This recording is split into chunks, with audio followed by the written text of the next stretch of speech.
ጤና ይስጥልኝ የተወደዳችሁና የተከበራችሁ የኢትዮኒውስ ቤተሰቦች እንደምናላችሁ ሰላምታችን በያላችሁበት ይድረስ እና አዳዲስና ወቅታዊ መረጃዎችን አዘጋጅተን ወደ እናንተ ማድረስ ጀምረናል።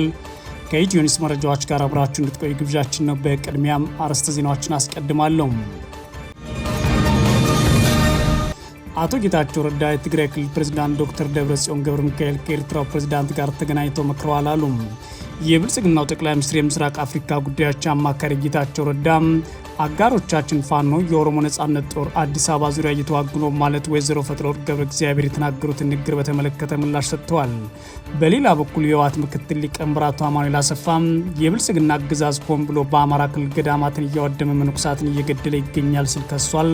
በዝርዝር እናየዋለን። የብልጽግና አገዛዝ በአማራ ክልል ጦርነት እየከፈተው በከፍተኛ ደረጃ የታመቀ ጠላትነት ስሜት ስላለው ነው ሲሉ ዶክተር ገዱ አንዳርጋቸው ተናገሩ። አማራን ትጥቅ ብቻ ሳይሆን ቀበቶ እናስፈታለን የሚለው የአገዛዙ ዘመቻ መነሻ ይሄ ለአማራ ክብረ ነክ ነው ያሉት ገዱ አንዳርጋቸው አገዛዙ አማራን ማንበርከክና መጨፍለቅ ዓላማው ነው ሲሉ አስታውቀዋል። የቀድሞ የውጭ ጉዳይ ሚኒስትር ባለስልጣናቱ ገዱ አንዳርጋቸው የብልጽግና አገዛዝ አማራን ማድቀቅ ሆን ብሎ አስልቶ የሚፈጽመው ነው ሲሉ ተናግረዋል። በዝርዝር እንመለከተዋለን። ሱዳን የጀነራል ሐምዳን ዳጋሎ ጦርን ከሀገሪቱ ለማስወገድ ተዘጋጅታለች አሉ። የሱዳን ጦር ኃይሎች የፈጥኖ ደራሽ ታጣቂዎች ሙሉ በሙሉ ለመደምሰስ ከጫፍ ደርሰዋል ሲሉ የተናገሩት የሱዳን ጠቅላይ ሚኒስትር ካሚል ኢድሪስ ናቸው። ዝርዝሩን ትሰሙታላችሁ። ቱርክ በሶማሊያ የሚገኘው ወታደራዊ ስምሪቷን እንዲቆይ በፓርላማ ውሳኔ አሳለፈችም። ቱርክ ስትራቴጂካዊ አጋርነቷን ከሶማሊያ ጋር እያጠበቀች ሲሆን ጦሯ በአገሪቱ ውስጥ እንዲቆይ የወሰነችበት ምክንያትም ታውቋል። በዝርዝሩም ትሰሙታላችሁ። ኢራን የብሪታንያ ጦር ሰፈር ህጋዊ ኢላማ ናቸው ማለቷን ተከትሎ ብሪታንያ ራሷን ለመከላከል ዝግጁ መሆኗን ይፋ አድርጋለች። በሰሜናዊ ኢራቅ በሚገኘው የአሜሪካ ጦር ሰፈር ደግሞ በርካታ ፍንዳታዎች ተሰምተዋል። የተወደዳችሁና የተከበራችሁ የኢትዮኒውስ ቤተሰቦች አብራችሁን ቆዩ። ወደ ዝርዝሩ አልፋለሁ። አቶ ጌታቸው ረዳ የትግራይ ክልል ፕሬዝዳንት ዶክተር ደብረጽዮን ገብረ ሚካኤል ከኤርትራው ፕሬዝዳንት ጋር ተገናኝተው መክረዋል ሲሉ ከሰሱ። የብልጽግናው ጠቅላይ ሚኒስትር የምስራቅ አፍሪካ ጉዳዮች አማካሪ አቶ ጌታቸው ረዳ በአሁኑ ሰዓት ብልጽግናን ለመውጋትና 4 ኪሎ ለመግባት እያለሙ ያሉት እነ ዶክተር ደብረጽዮን ገብረ ሚካኤል ከኢሳያስ አፈወርቂ ጋር ተገናኝተዋል ብለዋል። በሌላ በኩል የህወሓት ምክትል ሊቀመንበር አቶ አማኑኤል አሰፋ የብልጽግና አገዛዝ ሆን ብሎ በአማራ ክልል ገዳማትን እያወደመ መነኮሳትን እየገደለ ይገኛል ብለዋል። አቶ ጌታቸው ረዳ የህወሓት ሊቀመንበር ዶክተር ደብረጽዮን ገብረ ሚካኤል ከኤርትራው ፕሬዝዳንት ኢሳያስ አፈወርቂ ጋር በሚስጥር ተገናኝተዋል ሲሉ አስታውቀዋል።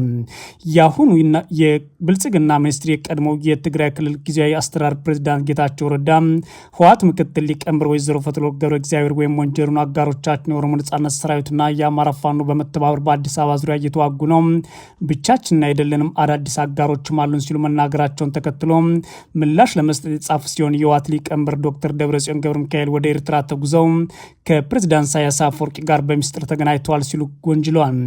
አቶ ጌታቸው በማህበራዊ የግል ገጻቸው ላይ ባወጡት ጽሁፍ ዶክተር ደብረጽዮን የኤርትራው መሪ የመጨረሻ ትዕዛዝ ለመስማትና ለመለመን ወደ ኤርትራ ተጉዘው ነበር ሲሉ አጣጥለዋል።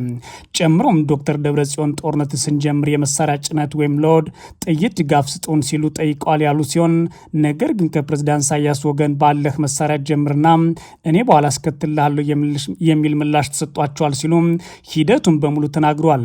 ጌታቸው ረዳ የህወሓት አመራሮች አዳዲስ ወዳጆችን አፍርተናል በሚል ከኤርትራ ፋኖ ከኦሮሞ ነጻነት ጦር እንዲሁም ከሱዳኑ የጦር አዛዥ አልቡራን ጋር ህብረት ለመፍጠር የሚያደርጉት እናውቃለን ያሉ ሲሆን ይህ አካሄድ የትግራይ ህዝብና ወጣቶች እንደገና ሌላ እልቂት የሚዳርግ ነው ማለት አጣጥለውታል።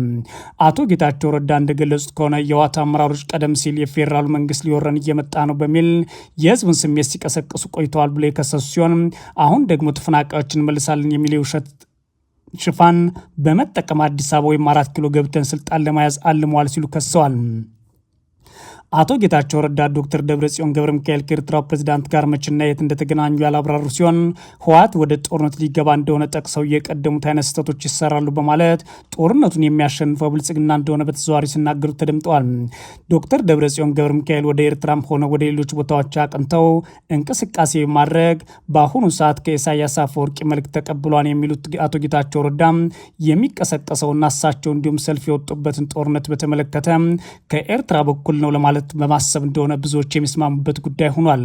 ይህ በእንዲህ እንዳለ የህወሓት ምክትል ሊቀመንበር አማኑኤል አሰፋ የብልጽግና አገዛዝ በአማራ ክልል ገዳማትና መነኮሳትን ሆን ብሎ በድሮን እየመታ ነው ብለዋል።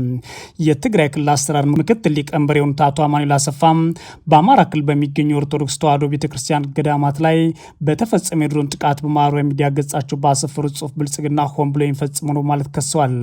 አቶ አማኑኤል ባስተላለፉት መልእክት ታዲያ ጥቃቱ በአጋጣሚ ኢላማ በመሳት የተፈጸመ ሳይሆን ሆን ተብሎ ኢላማውን ጠብቆ እንዲገደልና እንዲያወድም በተተኮሰ ጥይት ሰይጣናዊ ተልዕኮ የተፈጸመ ነው ብለዋል። አማኑኤል አሰፋ ጨምረውም ገዢው ፓርቲ ቤተክርስቲያን በብሉይነት ፈርጆ የታሪክ ቅርሶችን ማፍረስ እየሰራ ይገኛል ሲሉ የወቀሱ ሲሆን ቀደም ሲል በትግራይ ክልል አብያተ ክርስቲያናትና መስጂዶች ላይ የተፈጸሙ ጥፋቶች ዛሬ ወደ ሌሎች አካባቢዎች ተስፋፍተዋል ብለዋል። ይህም ብልጽግና ሆን ብሎ በኢላማና አስቦበት የሚያደርገው እንጂ በድንገት ወይም በስተት የሚፈጸም አይደለም ብለዋል። አቶ አማኑኤል በአንድ አካባቢ የተጀመረ ጥፋት እንቅስቃሴ እንደ ሰደድ እሳት በሁሉም አካባቢዎች መዛመቱ አይቀሬ ነው ያሉ ሲሆን በአሁኑ ወቅት እየታየ ያለው ሁኔታ የሚያረጋግጥ ነው ብለዋል። የብልጽግና አገዛዝ በአሁኑ ሰዓት በአማራ ክልልና ሌሎች አካባቢዎች የሚፈጽማቸው የድሮን ጥቃቶች ሆን ብለው የእምነት ገዳማትን በተለይም ደግሞ አብያተ ክርስቲያናትን፣ መስጂዶችና ሌሎች የህዝብ አገልግሎት መስጫ ቦታዎችን የሚመቱ ሲሆን ይህም ታስቦበት የሚደረግ ነው ሲሉ ነው አቶ አማኑኤል አሰፋ የተናገሩት። የብልጽግና አገዛዝ በአማራ ክልል ጦርነት የከፈተው በከፍተኛ ደረጃ የታመቀ የጠላትነት ስሜት ነው ሲሉ ዶክተር ገዱ አንዳርጋቸው ተናገሩ። አማራን ትጥቅ ብቻ ሳይሆን ቀበቶ እናስፈታለን የሚለው የአገዛዙ ዘመቻ መነሻ ይሄ ለአማራ ክብረ ነክ ነው ያሉት ገዱ አንዳርጋቸው አገዛዙ አማራን ማንበርከክና መጨፍለቅ ዓላማው ነው ሲሉ አስታውቀዋል። የቀድሞ የውጭ ጉዳይ ሚኒስትር የነበሩት ገዱ አንዳርጋቸው የብልጽግና አገዛዝ አማራን ማድቀቅ ሆን ብሎ አስልቶ የሚፈጽመው ነው ሲሉም ነው የተናገሩትም። የብልጽግና አገዛዝ ባለስልጣናት አማራ ላይ ጦርነት የከፈቱት የታመቀ ከፍተኛ የጠላት ስሜት ይዘው ነው ሲሉ የቀድሞ የአማራ ክልል ርዕሰ መስተዳድርና የውጭ ጉዳይ ሚኒስትር ዶክተር ገዱ አንዳርጋቸው ተናግሯል። የብልጽግና አገዛዝ አማራን የማንበርከክና የመጨፍለቅ ዓላማ ይዞ ጦርነት መክፈቱን ያስታወቁት የቀድሞ ከፍተኛ ባለስልጣን ዶክተር ገዱ አንዳርጋቸው ከፍተኛ ጠላትነት ይዞ ወደ ጦርነት የገባው አገዛዙ አሁን ላይ መውጫ አጥቶ እየዳከረ ይገኛል ሲሉ ለኤምኤስ ተናግረዋል። ለመናገር በዛ ወቅት ለታዘበ ሰው የሆነ የታመቀ የጠላትነት ስሜት እንዳለ የሚያሳዩ ነገሮች አሉ። በአገዛዙ ወታደሮቹ በተለይ አመራሮቹ አካባቢ ላይ እና የአማራን የማንበርከክ በዛ ጊዜ ደግሞ ትግራይ ላይ የተገኘ ጊዜያዊ እንትን አለ የመጨፍለቅ አስተሳሰብ ከዛኛው ከትግራው ትምህርት ሳይወሰድ አማራም ላይ ያንን ለመድገም ታሰበ። አሁን እንደምታየው ለ3 ዓመት የቆየ ጦርነት ውስጥ አዘቅት ውስጥ ገባ። አሁን መውጫው ጠፍቶታል አገዛዙ። ከትግራይም አልወጣም። እንደውም ያባባሰ በጊዜያዊ ሁኔታ በፕሪቶሪያ ስምምነት ቆሞ የነበረው ጊዜያዊ ማለት የጥይት ድምጽ አሁን መልሶ እንዲነሳ የሚያደርግ ሁኔታ እየተፈጠረ ነው ያለው። የአማራውንም ስራዬ አቅዶ አገዛዙ እንዲሆን ፈልጎት ነገር ግን በቀላሉ አንበርክኬ ትላለህ ያለው ውጤቱ እሱ ባሰበው ሳይሆን በሌላ መልኩ ሆኖ ይሄው አሁን መዛ ውስጥ ገብቶ እየዳከረ ነው ያለው። የትግራይ የኦሮሚያና የሶማሌ ክልሎች ጨምሮ ሁሉም ክልሎች ልዩ ኃይሎቻቸው በታጠቁበት ሁኔታ አማራ ክልል ላይ ብቻ ልዩ ኃይልና ፋኖ ትጥቅ ይፍታ በሚል የተወሰደው እርምጃ በህዝብ ዘንድ ቁጣ እና አለመረጋጋት ያመጣል፣ ልክ አይደለም በሚል ተቃውሞ የነበር ያሉት ዶክተር ገዱ አንዳርጋቸው ሆኖም አገዛዙ በራሱ ዓላማ ወደ ተግባር ተገባ ሲሉ ነው የተናገሩት። አገዛዙ የአማራ ክልል ልዩ ኃይልና ፋኖን ከሌሎች በተለያየ ሁኔታ ቀድሞ ለማፍረስ የወሰነው አማራን ለማንበርከክ በማለም ሆኖ ነው ዶክተር ገዱ ጨምሮ የተናገሩትም። በወቅቱ የብልጽግና አገዛዝ አመራሮች አማራን ትጥቅ ብቻ ሳይሆን ቀበቶ እናስፈታለን በሚል መናገራቸው በአማራ ላይ ክብረ ነክ የሆነ ንግግር ነው ሲሉ የኮነኑት ገዱ አንዳርጋቸው አገዛዙ በፈጠረው ፖለቲካዊ ቀውስ ምክንያት የፋኖ እንቅስቃሴ የበለጠ ተጠናከረ ብለዋል። ነገር ግን ይሄ አንድ ክልል ላይ በሚሆንበት ጊዜ በትግራይ በኩል ትዴፍ እንደታጠቀ ነው፣ የኦሮሚያ ላይ ልዩ ኃይል የታጠቀ ነው፣ ሌሎች ክልሎች በሙሉ ልዩ ኃይላቸው እንደያዙ ናቸው። የአማራ ልዩ ኃይል ትጥቅ ይፍታ የሚል መጣ። የአማራ ፋኖ የሚባለው ትጥቅ ይፍታ የሚል እንደዚህ አይነት እንትሮች መጡ። ይሄ የበለጠ ስጋቱን ጨመረው እና ይሄ ሁኔታ በተለየ ሁኔታ ትጥቅ ፍተው እንዲፈቱ ማድረግ ከሌላው በተለየ ሁኔታ እንደውም የደህንነት ስጋት አለብኝ እያለ ለህዝብ ሁልጊዜ ለመንግስት እያቀረበ ያለ ክልል ምንም አይነት በተለየ ሁኔታ ሌሎቹ ቀድሞ ትጥቅ እንዲፈታ መደረጉ አደገኛ ሁኔታ ይፈጥራል፣ በህዝቡ ዘንድ አለመረጋጋትና ፖለቲካዊ ስጋት ይፈጥራል የሚል እምነት ስለነበረ እኔ ፐርሰናሊ በዛ መንገድ ትክክል አይደለም የሚል አቋም ወሰድኩ። ግን እንዲህ ብሎ ወደ ተግባር ተገባ። ያ ቁጣን ፈጠረ። ያ ቁጣ ደግሞ የፋኖ አደረጃጀትን ፈጠረ ማለት ነው። አሁን ራሱ አገዛዙ በፈጠረው ቀውስ ምክንያት ፖለቲካዊ ቀውስ ምክንያት የተፈጠረ ነው የፋኖ እንቅስቃሴ። ያንን ደግሞ በኃይል እፈታለሁ አስፈጽማለሁ ታስታውስ እንደሆነ በ3 ሳምንት ውስጥ ትጥቁን አስፈታለሁ፣ ትጥቁን ብቻ አይደለም ማነው መሳሪያውን ብቻ ሳይሆን ትጥቁን ማስፈታለሁ የሚል በጣም ክብረ ነክ የሆነ አነጋገር ተያይዞ ዘመቻው ተጀመረ። ያ ዘመቻ ከህዝብ ከፍተኛ ተቃውሞ ነበረው። ከህዝብ ብቻ ሳይሆን በወቅቱ ከወረዳ ከዞን ከመንግስት ተቃውሞ አመራር በየደረጃው ካለው ተቃውሞ የነበረበት ሐሳብ ነው። ስለዚህ ለፋኖ አንድ ጊዜ እንዳሸን መፍላት በየአካባቢው የራሱን አስተዋጽኦ አበረከተ ማለት ነው። የፋኖ እንቅስቃሴ የብልጽግና አገዛዝ የፈጠረው ቀውስ ምላሽ ነው ያሉት ገዱ አንዳርጋቸው የአማራ ህዝብ ከፍተኛ ፍዳና መከራ አይቷል፣ በገፍ ተገድሏል፣ ተፈናቅሏል፣ መሰረተ ልማቱ ወድሟል። የሁሉ ሲሆን ኮን ተብሎ በአገዛዙ የተፈጠረ ፖለቲካዊ ሁኔታ ነው ሲሉ አስታውቀዋል። አክለውም አገዛዙ ይህን የሚፈጽመው ሆን ብሎ አስልቶ አማራን የማድቀቅና የማንበርከክ ዓላማ ይዞ ነው ሲሉ ነው የተናገሩት።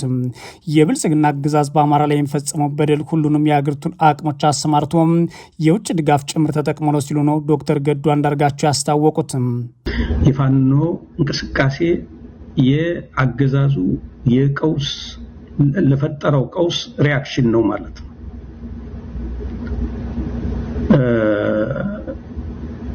ተመለየ አማራ ህዝብ ፍዳውን አየኩ፣ በጣም መከራውን ያየው፣ በገፍ ተገደለ፣ ተፈናቀለ፣ መሰረተ ልማቶቹ ወደሙ፣ ሰርቶ ኑሮ እንዳያሻሽል ተደረገ፣ ድህነት እንዲስፋፋ ሆን ተብሎ ተሰራ። የተጀመሩ የልማት እንቅስቃሴዎች ሙሉ በሙሉ መቆማቸው የሚታወቅ ነው። ተስፋ የሌለው ሁኔታ እንዲፈጠር ሆን ብሎ አገዛዙ የፈጠረ ፖለቲካዊ ሁኔታ አለ። ይሄንን ሁኔታ በሰላማዊ መንገድ ለመመለስ ብዙ ጥረቶች ተደርገዋል። አገዛዙ ፈልጎታል። አማራን ማድቀቅ ፈልጎታል። ካልኩሌትድ ነው። በዛ መሰረትም አሁን ከፍተኛ ወታደራዊ ምናልባት የሀገሪቱ መከላከያ ኃይል መከላከያ እዞቹ በሙሉ አማራ ክልል ነው ያሉት ማለት ይቻላል። ምናልባት የተወሰነ ክፋያቸው ሌላ አካባቢ የቀረ ሊኖር ይችላል። ያለዛ ሁሉም እዞች ማለት ይቻላል አማራ ክልል ውስጥ ነው ያሉት። ይሄ አገዛዙ የአገሪቱን ሪሶርስ ተጠቅሞ የአገሪቱን አቅም ተጠቅሞ ነው እያካሄደ ያለው። የአገሪቱ አቅም ብቻ አይደለም፣ ከውጭ የሚያገኘውን ድጋፍም ጭምር ይዞ ነው ይህንን ጥቃት በአማራ ህዝብ ላይ እየፈጸመ ያለው። የቀድሞ የውጭ ጉዳይ ሚኒስትር ገዱ አንዳርጋቸው አክለው አሁን ላይ የብልጽግና አገዛዝ በአማራ ክልል ላይ ስሙላ ብቻ ነው ያለው ሲሉም ተደምጠዋል። አሁን በክልሉ የብልጽግና የፖለቲካ መዋቅር ፈርሶ በወታደራዊ አገዛዝ ስር በከተሞች ተወስኖ ይገኛል ነው ያሉት ገዱ አንዳርጋቸው።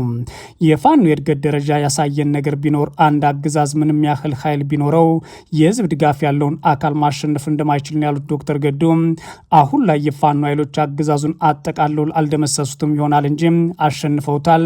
ፖለቲካዊ ሽንፈት የደረሰበት አገዛዝ በመጨረሻ ወታደራዊ እንቅስቃሴ ነው አለሁ ለማለት እየሞከረ ያለው አሁን የሚቀረው የመጨረሻው ምዕራፍ ነው። ዛሬ ላይ አገዛዙ የመጨረሻውን እስትንፋሱ ለማሰንበት ሲል የሚታገል ሆኖ ቀኑን እየቆጠረ ይገኛል ሲሉም ተናግረዋል። ሱዳን የጀነራል ሐምዳን ዳገሎ ጦርን ከሀገሪቱ ለማስወገድ ተዘጋጅቻለሁ አለችም። የሱዳን ጦር ኃይሎች ፈጥኖ ራሽ ታጣቂዎችን ሙሉ ለሙሉ ለመደምሰስ ከጫፍ ደርሰዋል ያሉት የሱዳን ጠቅላይ ሚኒስትር ካሚል ኤንድሪስ ናቸው። የሱዳኑ ጠቅላይ ሚኒስትር ካሚል ኤንድሪስ የሱዳን ጦር ኃይሎች የአማጺውን ፈጥኖ ራሽ ኃይሎችና የውጭ ሀገር ቅጥረኞችን ሙሉ በሙሉ በመደምሰስ ጦርነቱ ለማጠናቀቅ ከጫፍ ደርሰዋል ሲሉ ተናግረዋል። ጠቅላይ ሚኒስትሩ አውዳሚ ግጭት በመጨረሻም ወደ ማብቂያው እየተቃረበ ነው ሲሉ ያላቸውን ተስፋ ጭምር ገልጸዋል። የቦትስዋና፣ ጋቦንና ሊቢያ ተወካዮችን ያቀፈው የአፍሪካ የመረጃና ደህንነት አገልግሎት ኮሚቴ ትሮይካ ባደረገው ከፍተኛ ደረጃ ጉብኝት ወቅት ንግግር ያደረጉት ጠቅላይ ሚኒስትሩ ካሚል ኤንድሪስ ሀገሪቱን ለማፍረስና ዜጎችን ለማፈናቀል አልሞ የተነሳ እቅድ በይፋ መክሸፉን አስታውቋል። የእቅዱ ሙሉ ሀሳብ ይቹ ጥንታዊ ስልጣኔ ከህዝቦቿና ከሀብቷ ባዶ ማድረግ ነበር። እቅዱ ከሽፏል። አሁን ደግሞ ሱዳን ተመልሳለች ያሉት ካሚል ኤንድሪስ በሀገሪቱ ውስጥ ህይወት ወደ መደበኛ ሁኔታ እየተመለሰ ነው ብለዋል። በካርቱምና በሌሎች ክልሎች ደርሶ የነበረውን የውድመት መጠን ያጎሉት ጠቅላይ ሚኒስትሩ ግጭቱ የውስጥ ትግል አድርገው የሚገልጹት ንግግሮች ውድቅ በማድረግ ውጫዊና ጸብጫሪነት እንደሆነ ገልጸዋል። ይህ በሱዳን ውስጥ ወይም በሱዳን ላይ የተደረገ ጦርነት አይደለም፣ በበርካታ ሀገራትና ኃይሎች የሚዘወር በሱዳን ላይ የተከፈተ ጦርነት ነው ሲሉ የተናገሩት የሱዳኑ ጠቅላይ ሚኒስትር ሰፊ የጂኦፖለቲካ ተጽዕኖ በሀገሪቱ ላይ የተከፈተ ዓለም አቀፍ ጦርነት ነው ብለዋል። የጦር ኃይሉን ስኬት ያረጋገጡት ኤንድሪስ ሰላም አሁን ዋና ዓላማው እንደሆነ አስምረውበታል። በተባበሩት መንግስታት ድርጅት፣ በአፍሪካ ህብረት፣ በአረብ ሊግና ቫቲካን የሚደገፈው ሁሉን አቀፍ የሰላም ጥረት መንግስታቸውን ለመደገፍ ያለውን ቁርጠኝነትም ተናግሯል። ጠቅላይ ሚኒስትሩ በተጨማሪም የሱዳን ቀጥተኛ ተሳትፎ ሳይኖር በአውሮፓ ዋና ከተሞችና ቀጠናዊ ማዕከላት በሚካሄዱ በውጭ ሀገራት የሚመሩ የሰላም ጉባኤዎች ላይ ጠንካራ ማስጠንቀቂያ ሰጥተዋል የሚለው ዘገባው እንደዚህ ያሉ ጥረቶች ቅኝ ግዛታዊና ዘረኝነት ያለባቸው ናቸው ሲሉ ፈርጀዋቸዋል። ቱርክ በሶማሊያ የሚገኘው ወታደራዊ ስምሪቷ ቆይታ እንዲራዘም ውሳኔ አሳልፋለች። ቱርክ ስትራቴጂካዊ አጋርነቷን ከሶማሊያ ጋር እያጠበቀች ሲሆን ጦሯ በሀገሪቱ እንዲቆይ የወሰነችበት ምክንያት ታውቋል። የቱርክ ፓርላማ በሶማሊያ የተሰማራው የቱርክ ወታደራዊ ኃይል ቆይታ ጊዜ ከሐምሌ 20 ቀን 2026 እስከ ሐምሌ 20 ቀን 2028 ድረስ ለተጨማሪ 2 ዓመታት እንዲራዘም የቀረበውን ውሳኔ አጽድቋል። የቱርክ መገናኛ ብዙሃን እንደዘገቡት ከሆነ ይህ የጊዜ ማራዘሚያ ጊዜ የጸደቀው ፕሬዚዳንት ረሲፕ ጣይብ ኤርዶዋን ባቀረቡት ጥያቄ መሰረት ነው ተብሏል። በሁለቱ ሀገራት መካከል በተፈረመው የመከላከያና የኢኮኖሚ ትብብር ስምምነት መሰረት ቱርክ ለሶማሊያ የምታደርገው ወታደራዊ ድጋፍ ቀጥላለች። ውሳኔው የቱርክ ኃይሎች የሶማሊያ የጦር ኃይሎችን የማሰልጠንና የመደገፍ አልሸባብን ጨምሮ ከሽብርተኞች ጋር የሚደረግን ትግል የመደገፍ እንዲሁም በሶማሊያ ውሃ ክልል በኤደን ባህረ ሰላጤና በአረብ ባህር አካባቢዎች ሰፊ የደህንነትና ባህር ላይ እንቅስቃሴዎችን የመደገፍ ሚና አላቸው ብለዋል። በተጨማሪም ውሳኔው የተሰጠው አንካራና ሞቃዲሾ ደህንነት እንዲሁም በመከላከያ በኤነርጂ ዘርፎች ያላቸውን ትብብር እያጠናከሩ ባሉበት ወቅት ሲሆን ቱርክ በሶማሊያ በማደግ ላይ ባለው የባህር ውስጥ የነዳጅና የተፈጥሮ ጋዝ ዘርፍ ውስጥ የምታበረክተው ሚናም እያሰፋች ትገኛለች። በሚያዝያ ወር የቱርክ ጥልቅ ባህር የቁፋሮ መርከብ የሆነችው ቻግቤይ ከአንካራ የመጀመሪያውን የውጭ ሀገር ጥልቅ ባህር ቁፋሮ ተልዕኮ ጋር በተያያዘ በሞቃዲሾ የባህር ዳርቻ አርሳለች።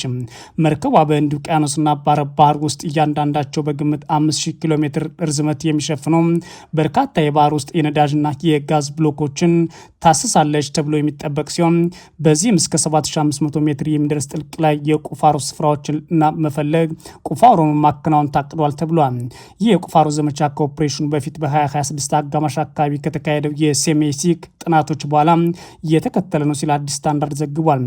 ኤርዶዋን ታዲያ ቀደም ሲል ከነበሩ አሳዎች የመጀመሪያ ውጤት ከ6 እስከ 9 ወራት ባለው ጊዜ ውስጥ ሊወጡ እንደሚችሉ ጠቁሞ የነበረ ቢሆንም አሁን ግን አጠቃላይ ጦሩን ጨምሮ በአካባቢው ቆይታ እንዲያደርግና 2 ዓመታትን በዛም የሚኖረው ቆይታ ህጋዊ እንዲሆንለት የሀገሪቱ ፓርላማ ውሳኔ አሳልፏል። ኢራን የብሪታንያ ጦር ሰፈር ህጋዊ ኢላማዎች ናቸው ማለቷን ተከትሎ ብሪታንያ ራሷን ለመከላከል ዝግጁ መሆኗን ይፋ አድርጋለች። በሌላ በኩል በሰሜናዊ ኢራቅ በሚገኘው የአሜሪካ ጦር ሰፈር በርካታ ፍንዳታዎች ተሰምተዋል። ኢራን የዩናይትድ ኪንግደም ጦር ሰፈሮች ለአሜሪካ ጥቃቶች ጥቅም ላይ እየዋሉ ስለሆነ ህጋዊ ኢላማ እንደሆኑ መግለጿን ተከትሎ የብሪታንያ መንግስት ራሱን ለመከላከል 24/7 ዝግጁ መሆኑን አስታውቋል። ዩናይትድ ኪንግደም የአሜሪካ ሰራዊት አባላትና አውሮፕላኖች ለሚወስዷቸው የመከላከል እርምጃዎች የጦር ስፍራ እንዲጠቀሙ ፈቅዳለች። ጦር ሰፈሮቿ ራሷ ላይ ለሚደረጉ የማጥቃት እርምጃዎች እንዲያገለግሉ ግን ፍቃድ አልሰጠችም። የኢራን ውጭ ጉዳይ ሚኒስቴር ባወጣው መግለጫ ዩናይትድ ኪንግደም የአሜሪካ ጦርነት ተባባሪ ነች ሲል ከሷል። የኢራን እስላማዊ ቤታዊ ዘብ በበኩሉ ለአሜሪካ ጦር ድጋፍ የሚያቀርብ ማንኛውም ሀገር ለሚከተለው መዘዝና ውጤት ኃላፊነቱን ይወስዳል ሲል ዝቷል። ሁለቱ ሀገራት እዚህ ውዝግብ ውስጥ የገቡት አሜሪካ ለ12ኛ ተከታታይ ምሽት ኢራን ውስጥ በሚገኙ ኢላማዎች ላይ ጥቃት በፈጸመችበት ወቅት ነው። የአሜሪካ ፕሬዚዳንት ዶናልድ ትራምፕ በኢራን ለሚያደርጉት ጦርነት ድጋፍ አልሰጡም በማለት የሚወቅሷቸው የብሪታንያ መንግስትና የቀድሞ ጠቅላይ ሚኒስትር ኪር ስታርመር በተደጋጋሚ ሲተቹ ቆይተዋል። ኢራን ትላንት ሐሙስ ያወጣችው መግለጫ በአንጻሩ ዩናይትድ ኪንግደም የጦርነቱ አጋር ሆናለች ከሷል።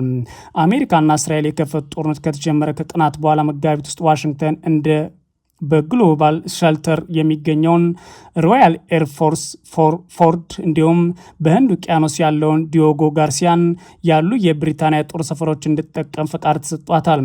እነዚህ ጦር ሰፈሮች የተፈቀዱት አሜሪካ በፋርስ ባህረ ሰላጤ ሀገራትና በሆርሙዝ ወሽመጥ በሚያልፉ መርከቦችን ለማጥቃት ጥቅም ላይ የሚውሉ የኢራን ወታደራዊ መሰረቶችን እንዲሁም ልማቶችን ኢላማ እንድታደርግ ነበር። በፈቃዳቸው ከስልጣን የለቀቁት ጠቅላይ ሚኒስትር የተኩት አንዲ በርናም አሜሪካ ጋር የሚደረገው ስምምነት ስለመራዘሙ የተገለጸላቸው ሲሆን በቀድሞ አስተዳደር የተላለፈው ይህ የብሪታንያ ውሳኔ አልቀየሩም። ከኢራን አብዮታዊ ዘብ ጋር ግንኙነት ያለው ታስኒም የዜና ወኪል ሐሙስ ዕለት ባወጣው መግለጫ ከቀናት በፊት የተፈጸመው የአሜሪካ የድብደባ ተልዕኮ የተነሳው ከብሪታንያ ጦር ሰፈር ሮያል ኤርስ ፎርስ ፎርድ በተሰኘው ቦታ ላይ ነው ብሏል። ዩናይትድ ኪንግደም መከላከያ ሚኒስቴር በዚህ ሳምንት ኢራን ላይ በተፈጸሙ ጥቃቶች ሀገሪቱ ሰፈሮች ጥቅም ላይ ውለዋል እንደሆነ አስተያየት እስካሁን አልሰጠም ይላል ቢቢሲ። በሌላ በኩል የአሜሪካ ጦር በኢራን ላይ ለ13ኛ ሌሊት የፈጸመውን ድብደባ ማጠናቀቅ ካስታወቀ በኋላ በሰሜናዊ ኢራቅ በሚገኘው የአሜሪካ ጦር ሰፈር ተከታታይ ፍንዳታዎች መሰማታቸውን ኤፒ ዘግቧል። የአሶሼትድ ፕሬስ ጋዜጠኛ አርብ ማለዳ የኢራቅ ከፊል ራስ ገዝ ግዛት በሆነችው የኩርዶች ዋና ከተማ ኤርቢል አቅራቢያ 7 ፍንዳታዎች ተሰምተዋል ብሏል። በተጨማሪም ከጦር ሰፈሩ አቅራቢያ በሚገኘው አውሮፕላን ማረፊያ አቅራቢያ ወይም ውስጥ 4 ጭሶች መመልከቱን ዘግቧል። የአሜሪካና ኢራን ጦርነት ዳግም ካገረሸ በኋላ ቴህራን በሆርሙዝ ወሽመጥ ላይና በባህረ ሰላጤው ሀገራት ላይ የምትፈጽመውን ጥቃት አሁንም ቀጥላለች። የተወደዳችሁና የተከበራችሁ የኢትዮ ኒውስ ቤተሰቦች መረጃዎቻችን የተከታተላችኋቸውን ይመስላሉ። መልካም ጊዜ እመኛለሁ።